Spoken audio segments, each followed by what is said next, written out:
Okay, my name is Joe Cardoso. I'm running for mayor of Freeport. I have a, a real passion for the city. I moved here 14 years ago with my family. My one daughter was a sophomore and graduated from Freeport High School. My younger daughter was in second grade. She graduated from Freeport High School. They both went and attended Highland College for a little while. Both of them have graduated. One of them is graduated from Northern Illinois University. The other one's from Western Illinois University. My son graduated from the University of Illinois, and my oldest daughter graduated from Grand Canyon University.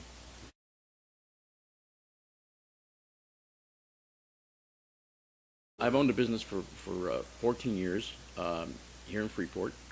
The length of time that I've been here, I moved it from Chicago. I was in business in Chicago for 16 years. My business was, when I moved here, I was a broker, a chemical broker, and 90% of my business was municipalities, government, state, local, and federal. 10% of my business was here in Freeport, which I supplied janitorial supplies, paper goods, things of that nature. I had over 150 customers within the Freeport, Lanark, Lena, mostly the surrounding towns within Freeport, within about a 30-mile radius. Yeah, I stopped that back in 2012, and now I restarted again in 2016. And I'm just getting started, but some of the things that I want to implement this time around is coordinating with some of the local businesses in what I do, and that is going to a good example of that is the graphic arts companies that are here in town that don't know that the fact that there are graphic opportunities out in federal, state, and municipalities that need services like that, and are looking for services from people that own small, that we can get labeled as disadvantaged business enterprises through the SBA. Those are the things that I think this community needs to be aware of. Another fact that the women business enterprise is available to a lot of women business owned companies here in Freeport, and that they should be utilizing that as well as the DBE program. And those two things together, I would imagine that those two things together alone would probably increase their business anywhere from 10 to 15%. I fundraised for some of the candidates that I fundraised for was Richard Mell from the 33rd Ward. I also did some fundraising for Roberto Maldonado, who is a alderman in the city of Chicago, Congressman Luis Gutierrez, who I also did some fundraising for. There's a few others in there, but none that have been in office as long as those three candidates.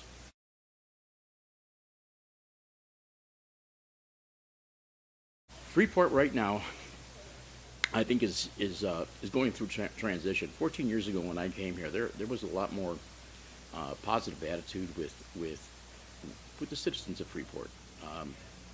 Over the time that I've been here, we've lost 2,000 jobs, and those 2,000 jobs have really impacted this community.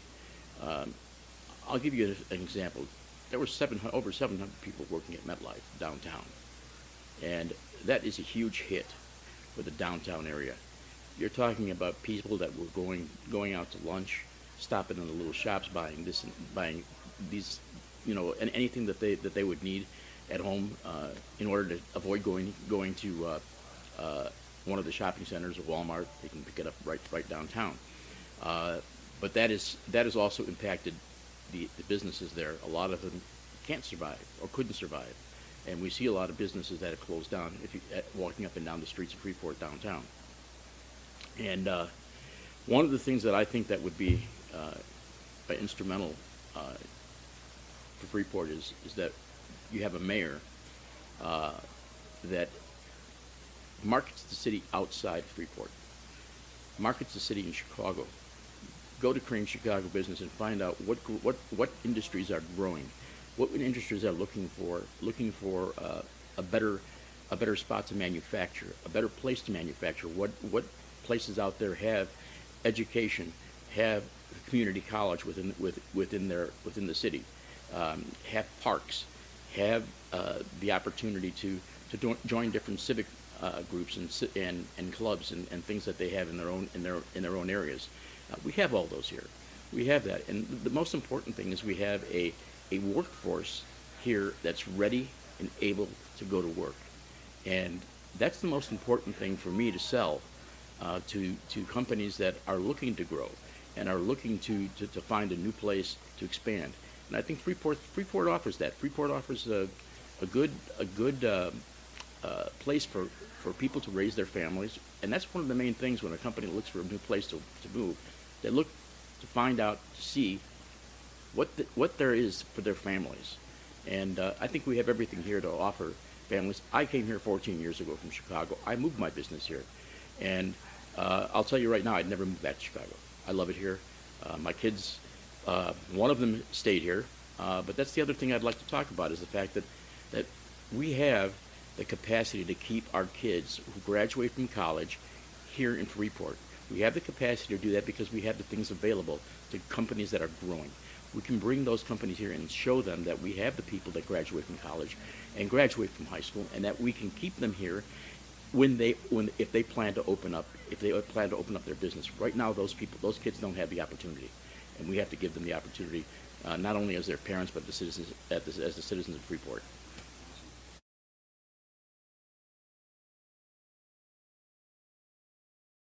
Well, let's start with the economy. The economy, as I said, is really revolves on jobs. Okay, and as running for mayor, that is my main objective is jobs. Uh, I did marketing all my life.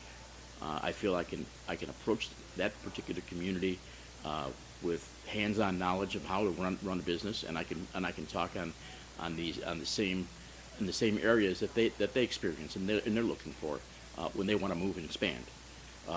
I think that those are the things that we should look and stress from also our city council who can also join me in networking and going conferencing, and one of the things I see is maybe taking a city business owner here and a citizen that has lived here all their lives and that can help me promote the city. The three of us together go to a networking conference and go in and promote the city of Freeport and the citizens, the businesses, and the political atmosphere within the city.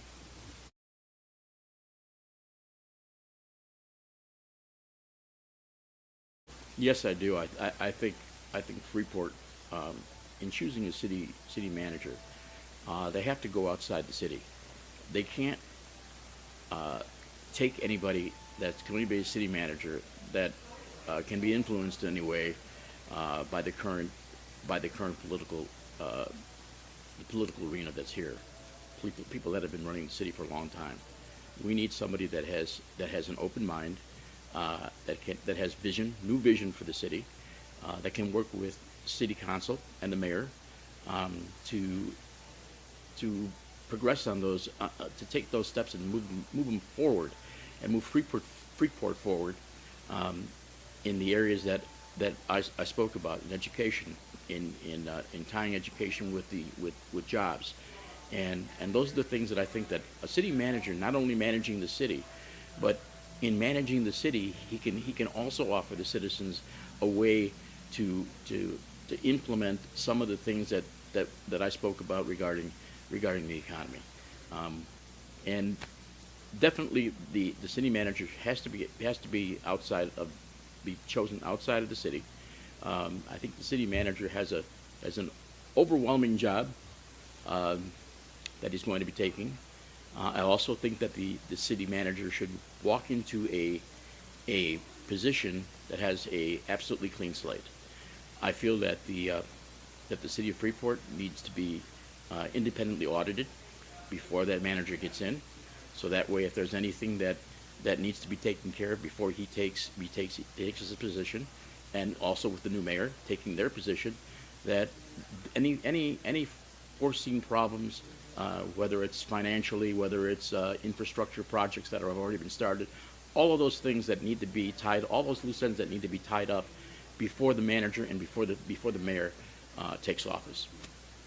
Those I think are key because we don't want to give either position any anybody the opportunity to try to put any loose ends on them, and that's I think that's the way we can move forward.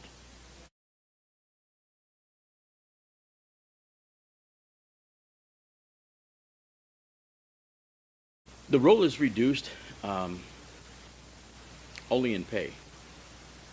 The position itself, we have any mayor is going to have an enormous task in front of them to find and um, change the position of the citizens as being from right now currently a more negative position than positive right now. And the way we're going to do that, and the way we make sure that we enhance the citizens here, we enhance their lives and their futures here, is by bringing jobs here.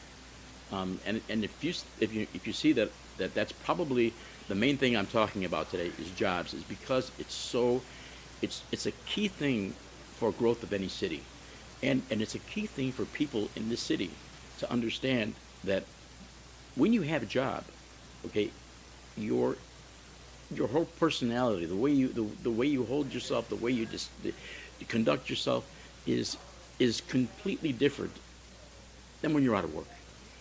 And those are the things that I think that are going to help me bring in companies as long as we can see a change in our positive attitude towards our city as we bring in the jobs. Those people that are kind of bringing those jobs are going to see that positive attitude, and when we have that positive attitude, it's much easier for me to sell Freeport.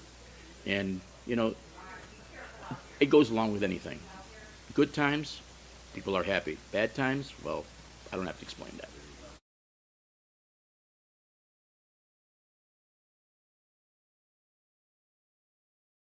Okay, you have talked to me about tourism in one of the.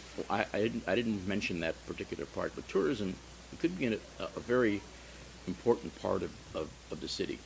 We have the ability now to attract people that weren't aware of Dunkin' Donuts, Rosati's, okay.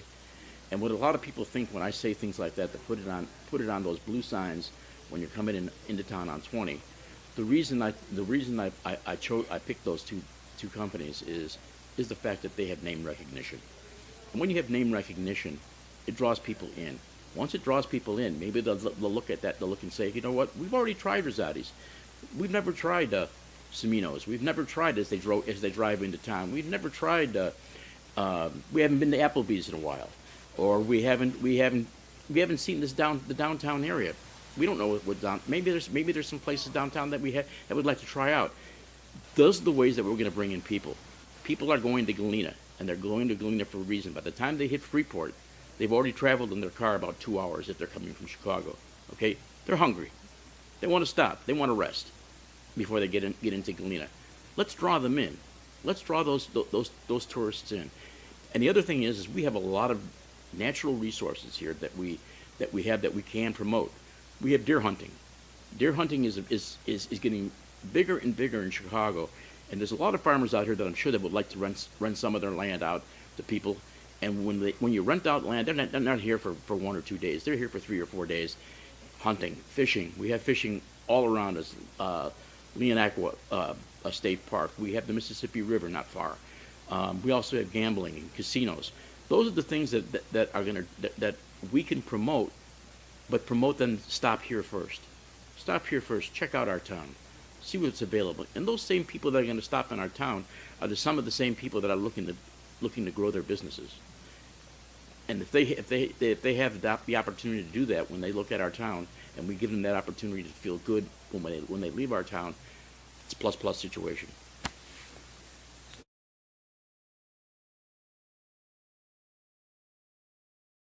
My vision for Freeport is we get our unemployment rate down to at least 6.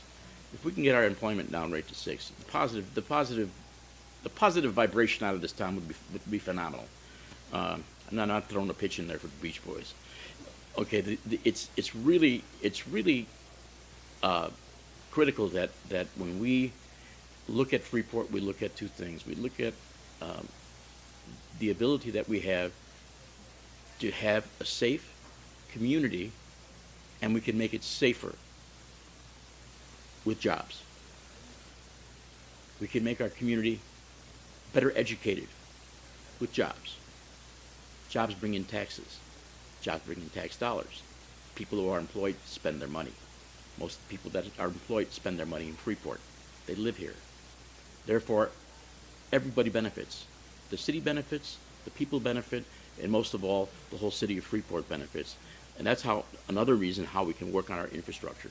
Right now, the infrastructure of our city needs to have a boost in capital by bringing in jobs. And the boost in capital that can bring in order to rebuild our infrastructure. There's no reason in the world why we have TIF money here in Freeport. TIF money is essential to keep downtown operating efficiently. Since I've been here, we've had 3 building collapses. We've had the city lights. We had Jim Seixas building collapse. Okay, and now we have Cobblestone building collapse. There's no reason in the world why that should be happening. Okay, we have a city council that has TIF funds that should be using those TIF funds for inspections on foundations and the infrastructure of the building, and making sure that those buildings don't come down. And those are some of the things that we can look forward to if we bring businesses here. If we bring businesses here, that'll increase our tax base along with the TIF money and along with the infrastructure that'll grow with that. Through my my mayoral run, I started pretty innocently. I looked into some of the things that I heard since I've been here the 14 years of the higher rates of cancer on the east side of the city. And I started looking into that, and I found a company called Burgess Battery that was on it was way before my time of moving out here. Burgess Battery, Structo. There's a few other companies that are listed in the mesothelioma claims that have money right now in their system of over $2 billion that they have that went into this fund. And I found out through, as I said earlier, through my communications with people that have experienced higher levels of cancer in that part of the city. So I started investigating that, and I found that there were cooperation between TIF grants, the Brownfield grant, which is the Brownfield grant is a grant that was put together in order to clean up areas that we want to conserve and protect. Teddy's Crossing is one of them. Okay, the bike trail is one of them. Those all were cleaned up by the recommendation of the EPA and those funds that were available to clean that up. We just had another part of the city that was cleaned up, the Album Street building that was found to be contaminated over 10 years ago, and it sat there for 10 years. And just this past October, they knocked it down and removed the material out of there. Those are the things I'm saying about the TIF money. We have this money available to us to work on buildings. And when I did the mesothelioma investigation and found out that we had different monies and different funds available to the community that weren't being addressed, and with that, I also found that TIF money wasn't being used properly. That we have a problem with individuals that are involved in downtown TIF, okay, that are also involved in the voting on TIF money, which is, to me, is not a way to do business.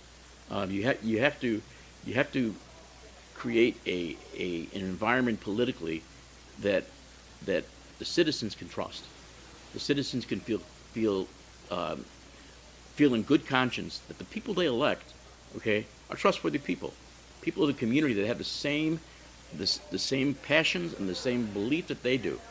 And moving here 14 years ago, my passion for this city is to be the same city that I moved in 14 years ago. And for some people that I know, their vision is to be that same city 24 years ago, 34 years ago. And if we can do that together, if the city of Freeport and the citizens of Freeport can work with me together, we can move Freeport forward, and we can do that.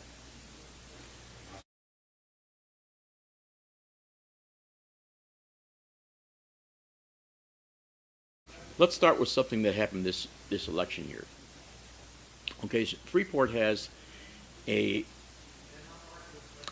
an atmosphere that a lot of people, a lot of cities in the state of Illinois would love to have, and that's we have diversity in every income level. We have low income, Hispanic, African Americans, Caucasian, white, uh, white, and we have Indian Americans, we have Asian Americans, all living together in low income areas, middle income areas, high income areas. That's something that is very attractive to companies that want to move their families here. There's a lot there is still a lot of barriers for a lot of the minorities and a lot of groups that are in this country. But in Freeport, we seem to have overcome that. We have overcome that because this city is probably the most, out of small cities that I've traveled to, it's the most diverse and the most assimilated community that I've seen. And to me, I'm proud of that.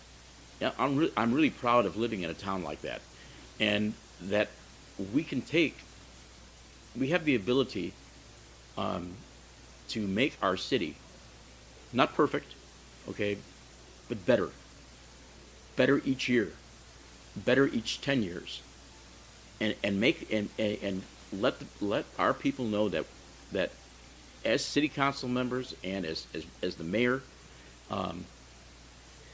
we can make sure that happens, and we can answer the issues that the citizens of Freeport address to us, the questions that they have, and we need to answer those questions, and we need to answer them on a regular basis. Well, the other thing is that I can see Freeport winning the state football championship in a few years. Okay, but anyways, I'd love to see our education grow, get better. I'd like to see Highland expand, and who knows, maybe expand into a university campus as well as a community college campus. I'd like to attract that. We have extension universities, yes. We have Columbia, yes. And believe me, those are helping a lot of the people here in Freeport. And I'd like to see that continue, and I'd like to see that grow. I'd also like to see parts of the city that we haven't paid attention to get better, have better infrastructure. I want to find out why the east side of the river only floods. Why doesn't the west side flood? And see what we can possibly do about that. Could we bring in the Corps of Engineers to see if we can rebuild that bank, or do something in order for that not to happen? We have people that live there that continuously get flooded, and a lot of those people are on fixed incomes. We need to take care of those people. We need to watch out for our older citizens that do have property that can't afford to keep them up like they used to. We have to be there for those people, and I think with a vision that is positive, we can move forward a lot faster than people think.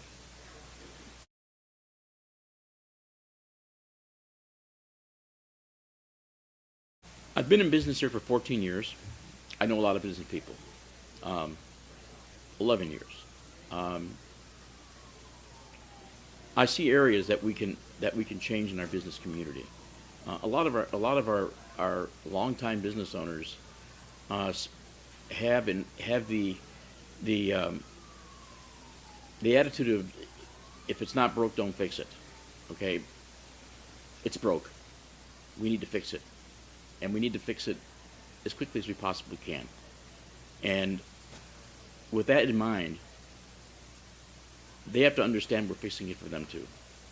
Okay, businesses, as long as we can promote opportunities for other companies to come to Freeport, those are opportunities for every business that's open right now, and that has stayed open in the critical economical times that we've had right in Freeport.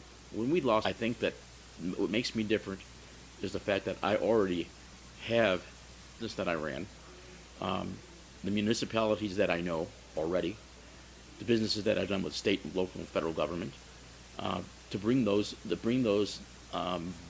companies that do business with the government now, that are looking for partners that we can provide them here in Freeport, that can get certified as disadvantaged business enterprises, that can get certified as women business enterprises. We can get our town certified as a hub zone with the help of our congressional office. We can do those things with the SBA in order to help us grow as businesses that exist here already. And with using the opportunities that we have available to us already, that we don't have to reinvent the wheel to do, and take advantage of those things, we can grow. The businesses here can grow. And if I can help in any way to do that with the experience that I have, and the motivation that I have, and the passion that I have for this city, I'll do it.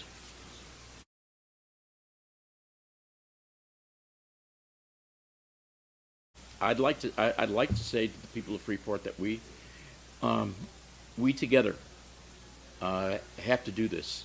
And when I mean we, I mean everybody. I mean the kids that are in Freeport High School.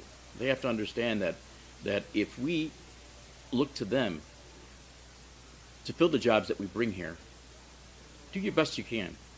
Do the best you can. Use the opportunity that you have in Freeport High School. And I also ask the Freeport High School teachers to do the best they can to provide the product that industry, technology needs. Highland College, those graduates from Highland College, do the best you can. When you get out, make people come to you and say, hey, let me have your resume. Let me see what you're capable of doing. And those kids that are going to continue on, we want those kids to come back from Northern Illinois, to come back from University of Illinois, and come back to be with their families, instead of me, like myself, having to travel to Cape Coral, Florida, to see my grandchildren. I'd much rather have them have an opportunity here than me having to travel there. I'm selfish on that respect. But other than that, I think that those are the differences that I bring to the table.